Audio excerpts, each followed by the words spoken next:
About 4.5 years ago, I'm watching Nightline one night, and a lady in Bowie, Texas, teacher, comes to school one day. She's at lunch, and a kid is licking his plate during lunch. And she says, "Oh my gosh, what's going on with these children? Why are my children having to lick their plate at lunch?"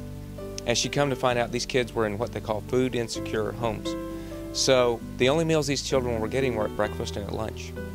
So got with her church, started a program, and then Nightline went out and shot this program in Bowie, Texas. And I'll never forget, I'm sitting there watching the show, and she gets off the show, and before she says, "If you don't think this is going on in your community, you need to take your blindfold off and see." So I contact the North Texas Food Bank, and they had a program already going in the Dallas schools and a lot of the other bigger school systems, but nothing in Denton County.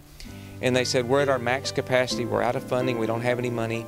And I said, "Well, if I find a need out here, could we do something?" And she said, "Well, let's see if there's a need." So sure enough, a significant need here. District-wide, we have over 50,000 students, and out of the 50,000 students, 23.4% of them qualify for the free and reduced lunch. So when they come to school in the morning, they get breakfast. At lunch, they get a warm, hot lunch, and then they go home. Now, everybody's home situation is different, but we have children that on the weekends are not receiving any food. So when they come back to school on Monday, they've had 2 days where they haven't had any food. So they're lethargic, they're tired, they don't sleep well, and they're not ready to learn. So then the big challenge was, what about the money?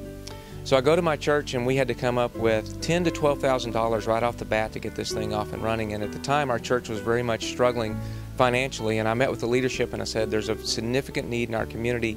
Do you think we could raise $10,000 or $15,000? And they're like, looked at me like, "Are you crazy?" But they went ahead and gave me a Sunday to do a sermon and to talk about it. And then Nellie met with our people afterwards. We had a luncheon. And after that luncheon, we'd raised the entire amount of money needed to start this program at Central Elementary School. Having the community and schools coordinators working and partnering, and then the North Texas Food Bank, is the reason this program continues in our community. The teachers were coming up to us as we're distributing the food and saying, "We see a difference in our children." But you can have money and you can have ideas, but I will tell you, without people and volunteers, it doesn't work. And the whole reason that this program has worked and the reason it's successful is because of the volunteers. The volunteers that participate in the Food for Kids programs are not seen. They're behind the scenes. They package the weekend food, 16 items, they put them in a plastic bag, and then they put them in individual bags to be given to the kids. They never see the children. They don't know who they're affecting. They know they're affecting somebody, but their job they do is tireless. I think it's very important that the community is getting involved in the schools for a few different reasons. The biggest reason is that, hey, this is your community. You make of it what you want of it. If you want to have a bad community, then obviously you don't get involved. If you want to have a great community and a family environment, a family atmosphere that says, "Hey, check us out, we're a really good community that bands together," then you do things like what we're doing right now. You're getting involved in the schools.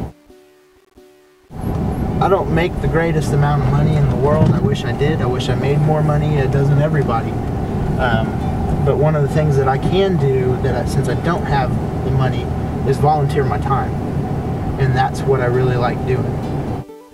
On behalf of the Lewisville ISD School Board of Trustees and Dr. Jerry Roy, Superintendent of Schools, we're so happy to be here talking for you tonight, and we're just so proud that you've gotten this award. And God bless.